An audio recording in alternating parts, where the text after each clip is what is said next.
ការប្រកួតបាល់ទាត់លេខកំពូលកម្ពុជាសប្តាហ៍ទី13នេះសុទ្ធសឹងតែជាការប្រកួតដ៏ជក់ចិត្តហើយជំនួបដែលយើងនឹងលើកឡើងមកលម្អិតនៅថ្ងៃនេះគឺជំនួប Cambodian Classic Match រវាងភ្នំពេញ Ground ជាមួយបឹងកេតចំពោះភ្នំពេញ Ground ពួកគេត្រូវការ3ពិន្ទុជាចាំបាច់ដើម្បីបន្តប្រជែងពិន្ទុជាមួយក្រុមកំពូលតារាងព្រះខ័នអេរីស្វាយរៀងក្នុងនោះ11ប្រកួតកន្លងទៅរបស់ពួកគេឈ្នះ8ស្មើ3មាន27ពិន្ទុឈរនៅលេខរៀងទី2នៅក្នុងតារាងពិន្ទុកីឡាករសំខាន់ដែលគួរឲ្យចាប់អារម្មណ៍របស់ភ្នំពេញ Ground រួមមានខ្សែប្រយុទ្ធ New Zealand Moses Dyer ដែលសុទ្ធបាន6គ្រាប់ខ្សែប្រយុទ្ធអ៊ុយក្រែន Maxim Prayedon សុទ្ធបាន5គ្រាប់និងខ្សែប្រយុទ្ធស្លាបសាទី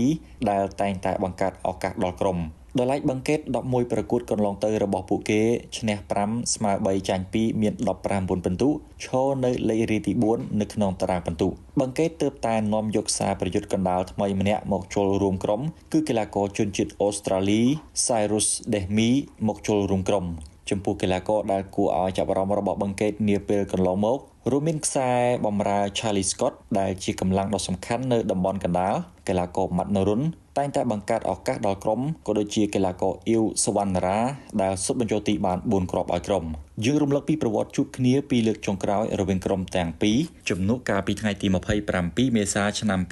2025បឹងកេតបានយកឈ្នះភ្នំពេញ Ground 4-3ជំនួបចុងក្រោយកាលពីថ្ងៃទី17សីហាឆ្នាំ